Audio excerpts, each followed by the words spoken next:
Yesterday, I was telling y'all about the parole violation from 2015. Well, at this point in 2015, this is in May of 2015. And by now, I'm not even, okay, so remember, in June of 2014, the false allegations of rape. And then I was incarcerated for 5 days in Sarpy County Jail total. My truck got repoed. She had my truck repoed. So then I lost that job. I eventually got evicted from that apartment. I started renting a home that a friend of mine owns, and I was only able to stay there 2 months because I still wasn't drawing in an income yet. So he wouldn't allow me to get any further behind in rent other than 2 months. So I appreciated that. So then I ended up renting a room in the mother of my 2 children that I was talking about at the time, her father. I ended up renting a room in a house over north where he stays. So that's the situation now. I'm just basically showing the toxicity in less than a year from the time that I let her come stay at my apartment because she was living in her car. In less than a year, I was basically homeless and living in a room, renting a room in someone's house. You know what I'm saying? So the toxicity is very damaging, definitely gonna ruin some things, very corrosive, whatever. So May 9th of 2015, I'm staying at her dad's house, and I got my daughter and my son, and I don't know where she goes. She goes and stays out and stays the night somewhere, which I don't care, you know what I'm saying? She's into that lifestyle, you know what I mean? And dabbling in all them weird drugs. So anyway, overnight, my son passes away from SIDS. Overnight. You know, I wake up, my daughter woke me up because she wanted apple juice. So I started getting up and getting her apple juice. Well then, after I had the apple juice, I gave it to her, and then I reached over my son to give her the apple juice. So then I was thinking, he's 4.5 months old. So then I'm thinking, well, I might as well get up, check his diaper, and feed him, you know. So I set my attention on him. And when I looked at him, he had this little, it looked like, you know how a clown puts that red nose on? It looked like he had that on his nose, but white. It looked like a marshmallow right here. And I was like, what is that? So I was looking at it, and I'm just like, what is that? And so I leaned in and trying to see if I could figure out what it is, so I touched it. And when I touched it, it just felt like a marshmallow. So then I was like, what? And at this point, I don't even realize my son is dead. So that's when I pick him up. As soon as I picked him up, he was cold and stiff. So he done died from SIDS. They actually called it SUIDS. Instead of sudden infant death syndrome, they called his sudden unexplained infant death syndrome. So I go the next room over. This is early in the morning. This is 7 something in the morning. So I go the next room over, and I wake up her dad, and I didn't want to be rude or anything, but I wake him up. He comes out the room. He had a lady in there with him. He comes out the room, and he's confused as to why I'm waking him up. And I let him know, man, you know, little Kaylin died overnight last night, you know. And so he couldn't believe it. So I said, well, I just need you to keep my daughter so I can take him up to the emergency room and report this, you know. So I bring my daughter to him. And in fact, though, so after I picked him up and he was cold, I kind of like started freaking out. And I was like, I just kept saying, oh my God, Like, no, oh my God, like this can't be real. So I just kept saying, oh my God. And then my daughter takes her apple juice out of her mouth, and then she sits up and she says, oh my God. So she don't even know what's going on. So when I heard her say that, that's when I took her out of the room, because I was like, I can't even have her seeing this, even though she don't know what's going on. So I take her out of the room to him, and then I put my son in his car seat. I strap him in. That felt so awkward to me, strapping him in for the safety of his life, the life that he no longer even has, you know what I'm saying? So annoying. Anyway, so I strap him in, and I head over to Creighton University on 30th. At the time, it was still the hospital. I go over there, and I just let them know I woke up and my son was dead, you know? So, of course, they report it. The detectives and everything show up and investigate the situation. And that's when it was determined from the doctor, the autopsy, and the investigation that he died from suicides, and that there was no foul play or no negligence on my part. So anyway, that was May 9th of 2015, a Saturday. So the next day was Mother's Day. So Monday, I called my parole officer. I'm wearing an ankle bracelet for tracking, and I'm wearing another ankle bracelet for alcohol detection. So I called my parole officer on Monday and tell her, hey, you know, just so you know, my son died over the weekend and whatever. I'm just trying to make her aware of my mental state. So she, I don't know, she acted like she had some concern or whatever. And so that was on Monday. So then on Wednesday, I get a call from her telling me to come down to the office. So I'm thinking, okay, maybe she's gonna like take her foot off my neck a little bit, you know. And so I go down there thinking that, and that's when I learned that I got a parole violation. So I'm trying to find out what the parole violation is for, and it's because I didn't get accepted into this drug program called SAS. And I got some paperwork and stuff here at work with me today, because I'm gonna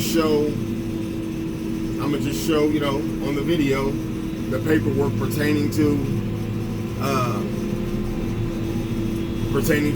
the reasons behind my parole revocation. They revoked my parole. So I didn't get in this drug program called SAS. And I'll get to the paper and I'll explain what SAS means for those who don't know and everything like that. And so I get told on that Wednesday. So my son only been dead for, you know, this is the 4th day, and I haven't even had a chance to process this information, because besides the fact that my parole officer was glad to call me to inform me that I have a revocation hearing, the mother of my son, she's running around spreading the rumor that I killed our son. She's talking about I killed him because he was sleeping in a boppy. Because, like I said, I was renting that room at her father's house, so all I have is a room, and it's congested in there as it is. I don't have her crib, his crib there with me or any of that. The crib is down at her apartment in Bellevue. And so, anyway, she's running around town telling people that I'm the reason for his death, like my negligence. I got him sleeping in the boppy or whatever. Hold on. Is that for KJ? This is for KJ. We have an ammeter up here that needs to be unloaded when you get a chance, please. 10-4, I'll be right there. So, anyway, you're welcome. So anyway, so I'm not even able to process what's going on at this time. But even still, through the midst of all this, so I am no longer working for Tommy Tires. I am now in the Heavy Equipment Operators Union, and that's the union that I'm in right now. But I had originally got in it in 2015. I'm gonna show y'all a lease. I had a lease for a house I was about to start renting on union property, on private property. This is a retired Air Force base where the Union is at here in Omaha. It's a retired Air Force base, and it was a radar command center. And so anyway, I'm about to start renting a 2-bedroom house, 2-car garage. You will not believe it. I'll have to show you the lease. The rent was going to be $190 a month. In fact, the water bill, if I remember right, the water bill is the only utility that gets paid.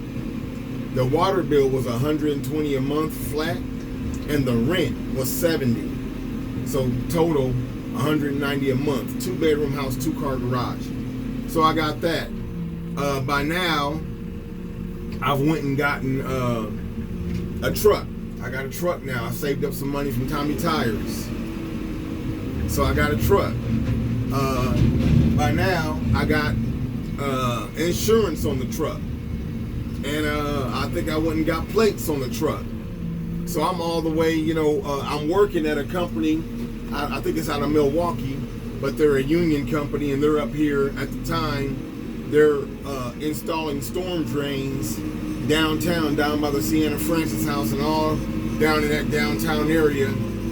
They're putting in, sewer drains, and the company was called Super Excavators. And so I'm working for them, and so I'm working, I'm in the union, I got a truck, I signed the lease to a house, I'm about to get out of this man's room and out of his house and all that. So to me, even though my son died, all this stuff going on, to me, I'm still progressing forward. In my opinion, I'm rebuilding what I lost after that false allegation of rape. So I'm rebuilding. So me, I feel pretty good. I got the paperwork. The paperwork is in my truck for my auto insurance that I had. I believe I even have the paperwork showing that I was working at Super Excavators. But anyway, to me, that sounded like stability. So on June 9th, exactly 30 days after my son died, on June 9th, I go see the parole board, and they revoke my parole. After she talks down to me and everything, talks real reckless and everything, just very mean and abrasive to me. And so no one's concerned about the fact that my son died, all this stuff that I'm going through. No one on the board is concerned with the fact that I'm actually working, signed a lease to a 2-bedroom house, got a truck, got the insurance, got a job, you know what I'm saying? Like in the union, I should have stability written all over me. Anyway, when I got in front of the board, my parole officer came, who I asked to not come. She came and told them people that I moved 5 times. She told them I moved 5 times. I got evicted. I moved into my homeboy's house over north, and then I moved from there into my ex's father's house. That's 3.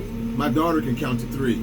She talking about I moved 5 times. So then the parole board was like, is he any closer to stability? She gonna say no. All that stuff written on the table, she gonna talk about no. Anyway, so they revoked my parole, and allegedly it was gonna be for 6 months. And that didn't turn out to be 6 months. I was back in there for a total of 4 years and 2 months. So I was back in there for a total of 4 years and 2 months. And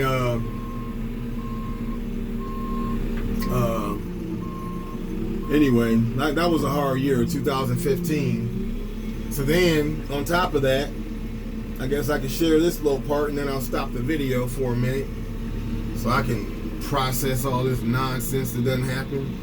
So after I'm in there I'm 11 days away from seeing the parole board. So I've been in there for basically 5 months, like 5.5 months I've been in there. So on November 23rd of 2015, my other daughter's mother, my ex-wife, the first one I was talking about with the toxicity, she commits suicide in her parents' basement. hangs herself. And so I get that news. So then 11 days later, I go up and see the parole board, and I don't take nothing up there with me except for a picture of the obituary that was in the newspaper and a picture of our daughter. I go up there with that, and I show it to, there was only 2 board members that day. It was Rosalind Cotton and Virgil Patlin. And so they both were up there. And so I explained my little spiel. I hadn't had no write-ups. I explained the situation about my daughter's mother committing suicide and how I'm ready to just be out and like get back in the union and get stable. I said all these things, and then I gave Virgil Patlin the picture of my daughter and a picture of the obituary for her mother. And he looks at it, he reads it, then he extends it over to Rosalind Cotton, and she just looked at it like, just like that, and wouldn't even take it. And so then she just told me that I'll receive my decision, I'll receive their decision in the mail. Well, so I knew I wasn't going home because I was supposed to be only set down for 6 months.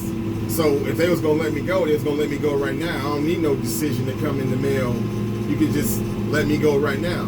Anyway, my friend, a good friend of mine who's an eye doctor up in Grand Island, he and I talked after I went to the board. I talked to him over the phone later on that evening, and he got on the computer to see if he could see what their decision was, and they deferred me for another year. According to them, I wasn't accepting responsibility. I ended up getting all kind of mental health issues, so I'll talk about some more of that on the next video. But I'll be back.